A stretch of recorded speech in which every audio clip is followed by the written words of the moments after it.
Hello friends, मैं प्रियंका आर्या आप सबका आपके अपने चैनल लेट्स स्टार्ट स्टडी में बहुत बहुत स्वागत है। आज मैं आप सबके लिए सीटेट एग्जाम के लिए जूनियर लेवल साइंस की क्लास लेके आई हूँ।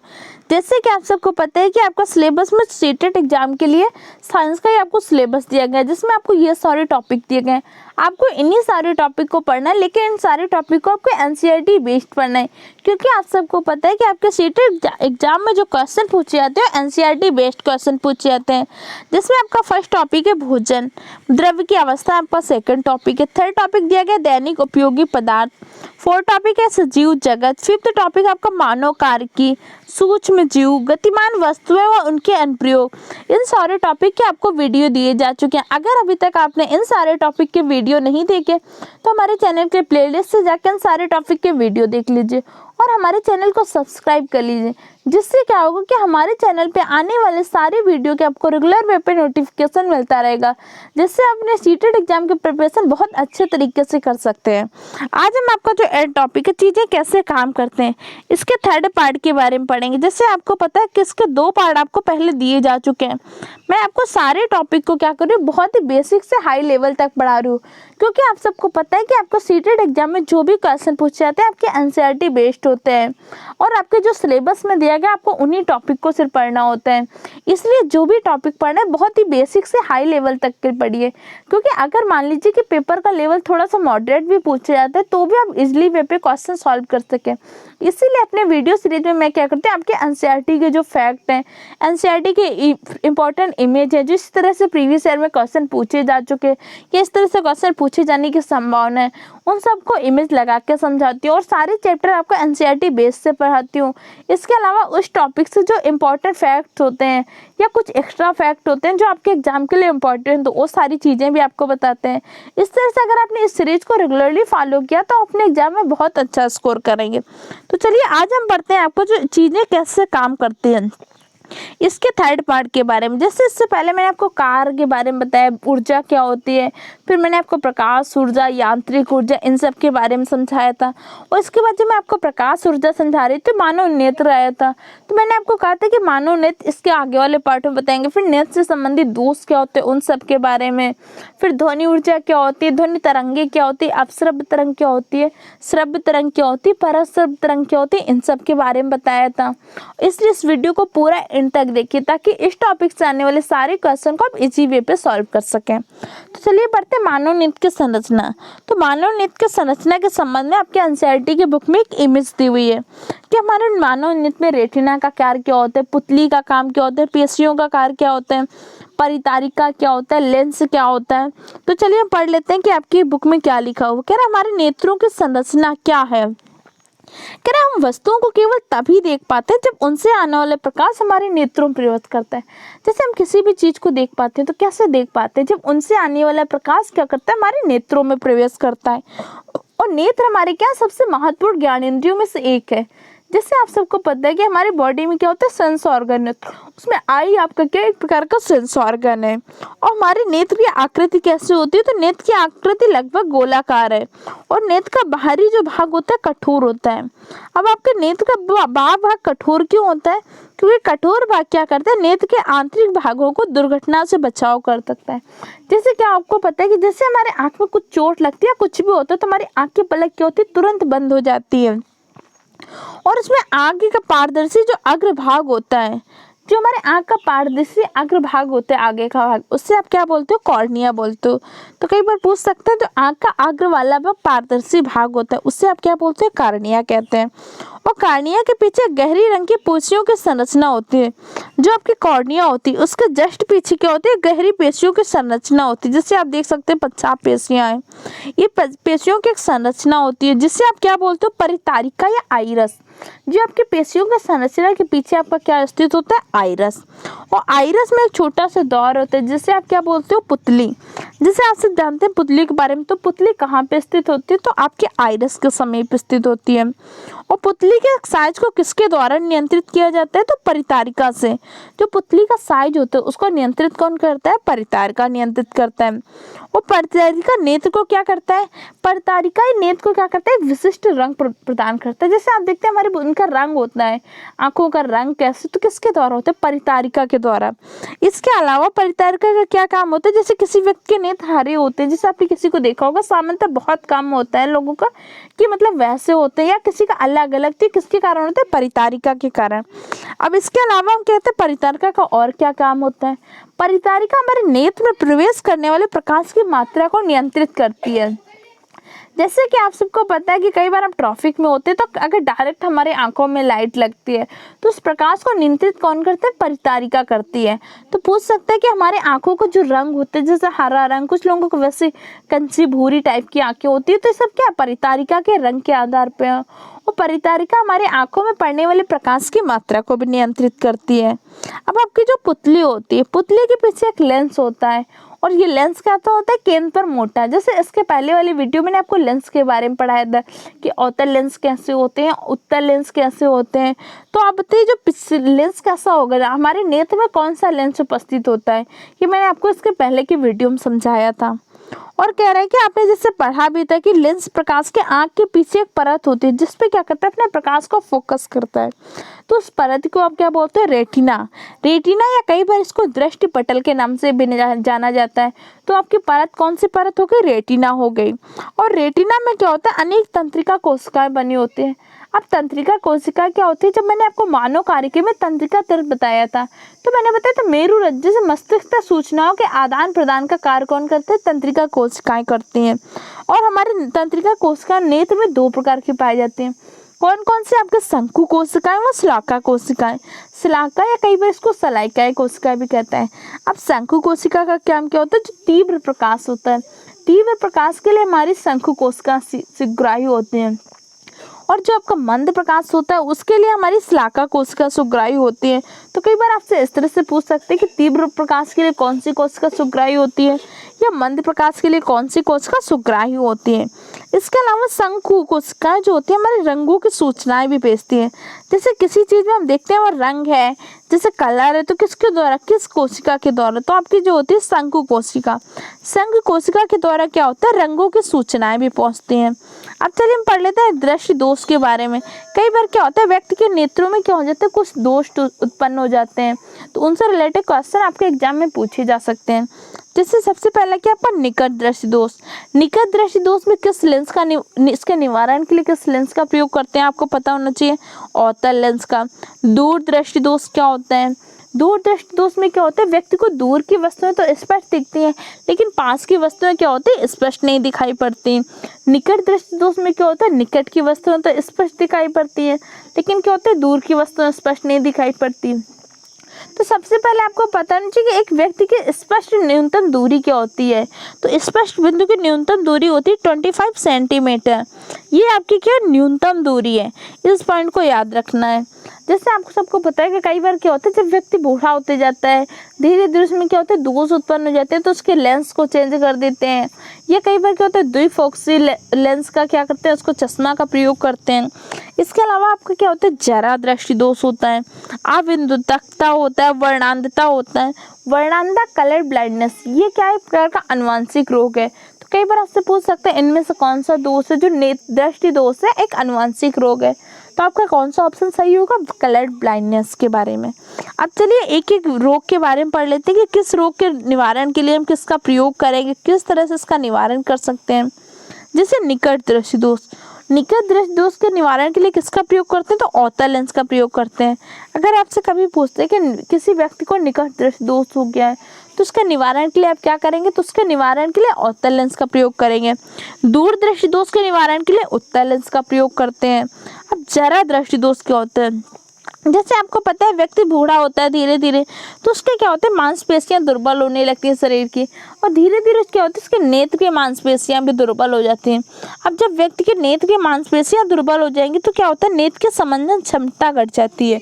ये किस रोग में होता है, तो आपके जरा दृष्टि दोष में। तो कई बार पूछ सकते हैं कि किस दोष में व्यक्ति के नेत्र की संवेदन क्षमता घट जाती है, तो जरा दृष्टि दोष में व्यक्ति के नेत्र की संवेदन क्षमता घट जाती है। अबिंदुता क्या होती है, अबिंदुता क्या होती है, जैसे आप कोई एक बिंदु ले लीजिए, उस पॉइंट तक क्या करिए एक ऊर्ध्वाधर वस्तु रख दीजिए, कुछ क्षैतिज वस्तुएं रख सकते हैं, और जिस व्यक्ति को क्या होगा ये रोग होगा तो उसको क्या होगा क्षैतिज और ऊर्ध्वाधर वस्तु समान दूरी पर रखें फिर भी स्पष्ट नहीं दिखाई देंगे, तो कौन सा रोग होगा उसको, तो अबिंदुतकता रोग होगा। और वर्णांतता कलर ब्लाइंडनेस, इसमें क्या होता है व्यक्ति कलर में डिफरेंस नहीं कर पाता, जैसे ग्रीन व रेड कलर होता है उसमें व्यक्ति क्या करता है डिफरेंस नहीं कर पाता, और यह क्या एक प्रकार का आनुवंशिक रोग है। अब चलिए आगे हम पढ़ लेते हैं ध्वनि ऊर्जा के बारे में। अब जैसे आपको प्रकाश ऊर्जा से रिलेटेड सारे टॉपिक कंप्लीट हो गए, अब पढ़ लेते हैं ध्वनि ऊर्जा क्या होती है। आपको सारी चीज़ें मैं क्या करूँ बेसिक से हाई लेवल तक के लिए पढ़ा रही हूँ। अगर पेपर का लेवल मॉडरेट होता है तो भी आप क्वेश्चन को सॉल्व कर लेंगे, इसलिए वीडियो सीरीज को पूरा एंड तक देखिए ताकि इस टॉपिक से आने वाले सारे क्वेश्चन को आप इजीली सॉल्व कर सकें। अब ध्वनि ऊर्जा क्या होती है, जैसे कहते हैं प्रत्येक कंपन करती वस्तु क्या होती है ध्वनि का एक स्रोत होती है। जैसे आपके स्कूल में क्या होता है आपने देखा होगा क्या होता है बेल बजाते हैं, तो बेल क्या होता है उसमें कंपन करते हैं तभी तो ध्वनि उत्पन्न होती है। आप सामान्यतः जैसे आप घरों में थाली ले लीजिए, कोई भी धातु का बर्तन लीजिए, उसमें आप थोड़ा सा कंपन करते हैं तो क्या होता है उसमें ध्वनि उत्पन्न होती है। तो कैसे कह रहे किसी भी कंपन करने वाली वस्तु क्या होती है ध्वनि का एक स्रोत होती है। और आपके ध्वनि तरंगे होती कैसे हैं, जैसे आपसे पूछ सकते हैं अनुप्रस्थ तरंगे होती हैं, अनुदैर्ध्य होती हैं कि विद्युत चुम्बकीय होते हैं। तो आपके ध्वनि तरंगे कैसी तरंगे अनुदैर्ध्य तरंगे हैं। जैसे आपके एनसीईआरटी के बुक में एक एक्टिविटी दिखाई गई है, कई सारी एक्टिविटी दिखाई गई जैसे इनमें से एक एक्टिविटी कि एक उतली कढ़ाई ले ली, उसमें एक बच्चा क्या कर रहा है मार रहा है स्टिक से, तो जब मारेगा तो उसमें कंपन उत्पन्न होगी, और जब कंपन उत्पन्न होगी तो उसमें कुछ ना कुछ तो ध्वनि अवश्य उत्पन्न होगी।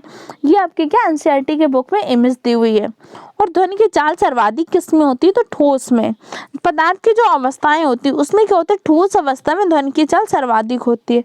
तो आपसे ऐसे क्वेश्चन पूछ सकते हैं कि 4 ऑप्शन देगा, उसमें कोई ठोस पदार्थ होगा, कोई द्रव होगा, कोई गैस होगा, जैसे कोई लकड़ी दे देगा या कोई धातु दे देगा। जैसे दोनों लकड़ी और धातु आपके दोनों ठोस हैं, आप पूछ सकते हैं स्टील दिया हुआ लकड़ी दिया हुआ और दो आपकी गैस या द्रव दिया है, तो क्या है इनमें से ध्वनि की चाल सर्वाधिक किस में होगी।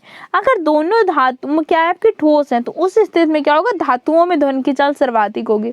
अगर ठोस द्रव गैस अवस्थाएं तो आपकी किस में होगी ठोस में ध्वनि की चाल सर्वाधिक होगी। इस पॉइंट को याद रखिएगा। अब चलिए हम पढ़ लेते हैं ध्वनि के प्रमुख गुण कौन कौन से होते हैं। पहला आपका गुण क्या होता है तारत्व, दूसरा आपका प्रबलता, गुणता, तीव्रता, श्रवण प्रवास। जैसे तारत्व के ध्वनि के कारण क्या होता है आपकी ध्वनि पतली है कि मोटी है, किससे पता चलता है तारत्व के कारण। प्रबलता के कारण में ध्वनि धीमी सुनाई पड़ती है, तेज सुनाई पड़ती है। गुणता क्या होता है, तीव्रता क्या होता है, श्रवण प्रवास क्या होता है। श्रवण प्रवास जैसे 20 हर्ट्ज से 20,000 हर्ट्ज के मध्य। गुणता के आधार पर हम क्या करते हैं उसमें अंतर कर पाते हैं कि जैसे समान आवृत्ति समान तीव्रता की ध्वनि हो उस फिर भी उसमें हम अंतर कर लेते हैं ना, तो किसके कारण होता है आपके गुणता के कारण होता है। चलिए इसके बारे में एक ही डिटेल से पढ़ लेते हैं। तारत्व क्या होता है, जैसे मैंने बताया ध्वनि का वह गुण जिससे पता चले किसी वस्तु की ध्वनि पतली है मोटी, किस गुण के कारण पता चलता है कि ध्वनि मोटी है कि पतली है, किसके कारण होता है आपके तारत्व के कारण। जैसे क्या होता है स्त्रियों की ध्वनि पतली होती है पुरुषों की अपेक्षा, तो कौन सा गुण हुआ ध्वनि का तारत्व का गुण हुआ।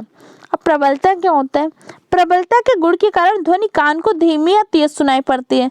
तो पूछ सकते हैं ऐसा कौन सा ध्वनि का गुण होता है जिसके कारण क्या होता है ध्वनि तेज या धीमे सुनाई पड़ती है, तो कौन सा गुण होता है प्रबलता।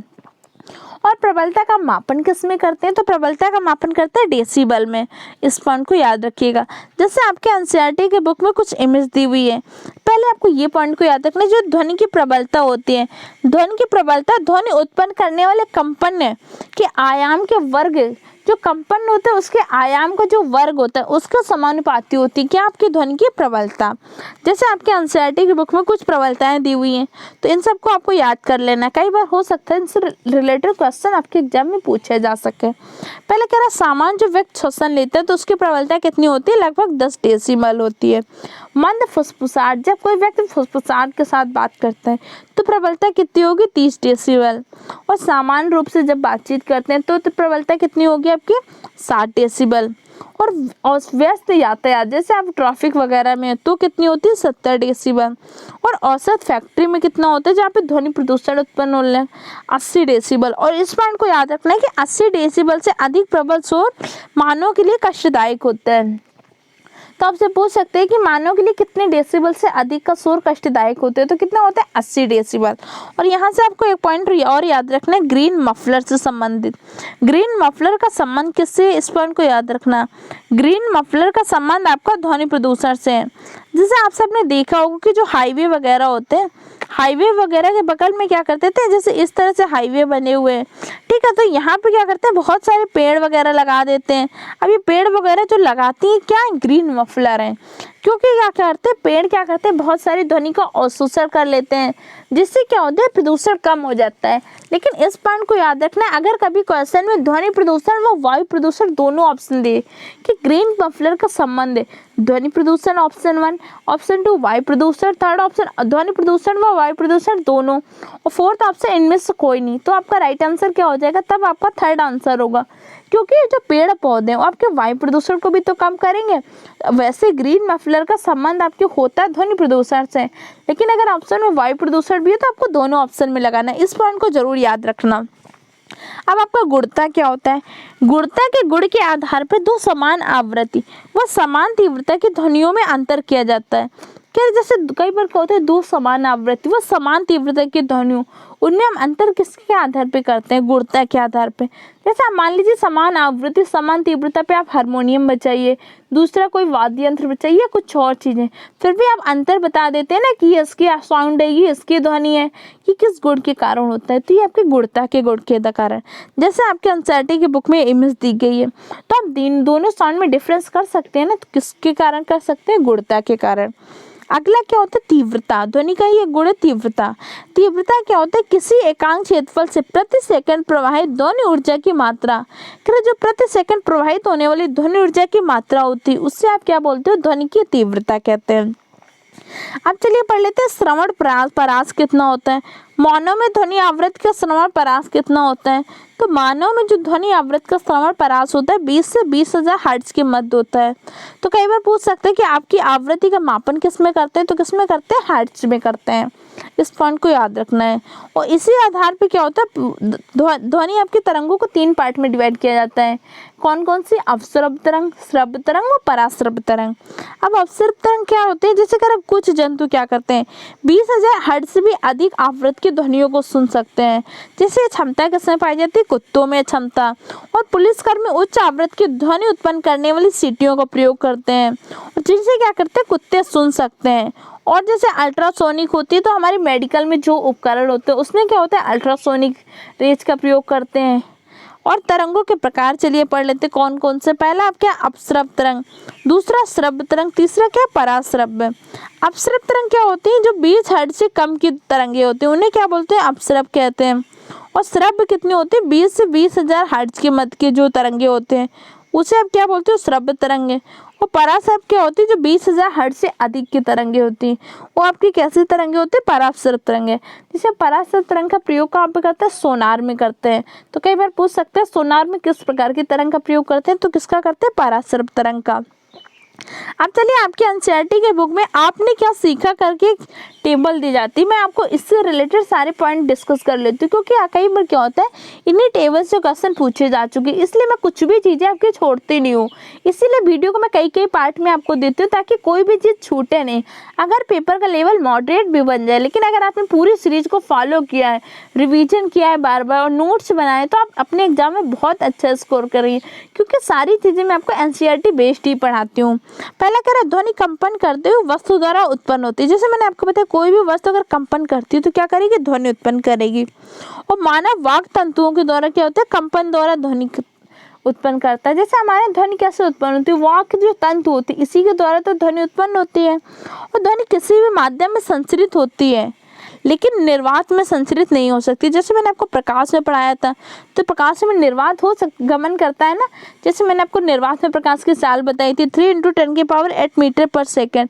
ये क्या होता है, निर्वात में प्रकाश की चाल होती है। और लेकिन ध्वनि आपकी क्या होती है, निर्वात में गमन नहीं करती। पूछेगा किसी ठोस द्रव गैस में ध्वनि की किस माध्यम में चाल सर्वाधिक होगी, तो किसमें होगी, आपकी ठोसों में। और कड़पटे ध्वनि के कंपनों को अनुभव करते हैं। इन संकेतों को मस्तिष्क तक भेज देते हैं। जो आपके कान होते हैं, कान क्या करते हैं, कंपनों को अनुभव करते हैं और इन संकेतों को मस्तिष्क तक भेज देते हैं। और ये प्रक्रिया को क्या बोलते हैं, श्रवण। श्रवण मतलब क्या होता है, सुनना। जैसे सुनने की प्रक्रिया के कंपन को महसूस कौन करता है, तो महसूस तो हमारे कान करते हैं, फिर इसको तंत्रिका कोशिकाओं के द्वारा मस्तिष्क तक भेज देते हैं और इसी प्रक्रिया को आप क्या बोलते हैं, श्रवण कहते हैं। और प्रति सेकंड होने वाले दोलनों या कंपनों की संख्या क्या होती है, दोलन की आवृत्ति। अगर आपसे पूछते हैं दोलन की आवृत्ति क्या होती है, तो प्रति सेकंड होने वाले दोलन या कंपनों की जो संख्या होती है उससे आप क्या बोलते हैं, दोलन की आवृत्ति कहते हैं। और आवृत्ति को किस में व्यक्त करते हैं, तो आवृत्ति को हर्ट्ज में व्यक्त करते हैं। इस पॉइंट को याद रखना है कि आवृत्ति को आप किस में व्यक्त करते हैं, हर्ट्ज में व्यक्त करते हैं। और कंपन का आयाम जितना अधिक हो ध्वनि उतनी ही प्रबल होगी। जिस ध्वनि का आयाम, कंपन का आयाम ज़्यादा होगा तो ध्वनि भी उतनी ही प्रबल होगी। और अप्रिय ध्वनियाँ क्या होती हैं, शोर कहलाती हैं। जैसे कुछ अप्रिय ध्वनियाँ होती हैं वो हमें क्या कहलाती है, शोर कहलाती है। जैसे कुछ चीज़ें म्यूजिक होता है उससे तो हम शोर नहीं कहते, लेकिन कुछ अप्रिय जो हमें पसंद नहीं आती ऐसी ध्वनियों के हम क्या बोल देते हैं, शोर हो रहा है। ठीक है। अत्यधिक या अवांछनीय ध्वनियाँ ध्वनि प्रदूषण उत्पन्न करती हैं। आपके एनसीईआरटी बुक में कितने डेसिबल से अधिक को बोला गया है, क्या होता है, मानव के लिए हानिकारक है। तो 80 डेसिबल से अधिक के जो होते हैं ध्वनियाँ क्या होती है, मानव के लिए हानिकारक है। और ध्वनि प्रदूषण मानव के स्वास्थ्य समस्या उत्पन्न कर देता है। और हाईवे वगैरह में ध्वनि प्रदूषण के लिए क्या करते हैं, हम ग्रीन मफलर का प्रयोग करते हैं। इस पॉइंट को याद रखना है। वो ग्रीन मफलर क्या होता है, रोड के बीच में जो आप पेड़ों की बेल्ट लगाते थे ग्रीन बेल्ट टाइप में, वही आपकी क्या होती है, ग्रीन मफलर होती है। और हमें ध्वनि प्रदूषण को नियंत्रण करने के प्रयास करने चाहिए। और सड़क के किनारे तथा अन्य स्थानों पर पेड़ लगाने से ध्वनि प्रदूषण को कम किया जा सकता है और उसी को आप बोलते हैं क्या, ग्रीन मफलर। तो इस टॉपिक के जो इंपॉर्टेंट फैक्ट थे एनसीईआरटी के, वो सारी चीज़ें मैंने आप सबसे डिस्कस कर ली। अब हम इसके बारे अगले पार्ट में इसका नेक्स्ट टॉपिक पढ़ेंगे, नेक्स्ट जो चैप्टर दिया हुआ है। इस तरह से अगर आपको वीडियो हेल्पफुल लगी तो हमारे चैनल को सब्सक्राइब करें, वीडियो को लाइक करें, अपने दूसरे फ्रेंड के साथ भी शेयर करें।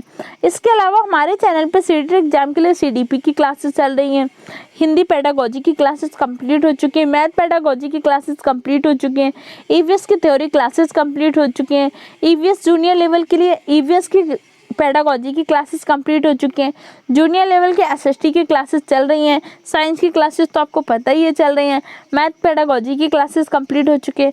इन सारे क्लासेस को देखते रहिए, नोट्स बनाते रहिए और रेगुलर पेपर रिवीजन जरूर करते रहिए।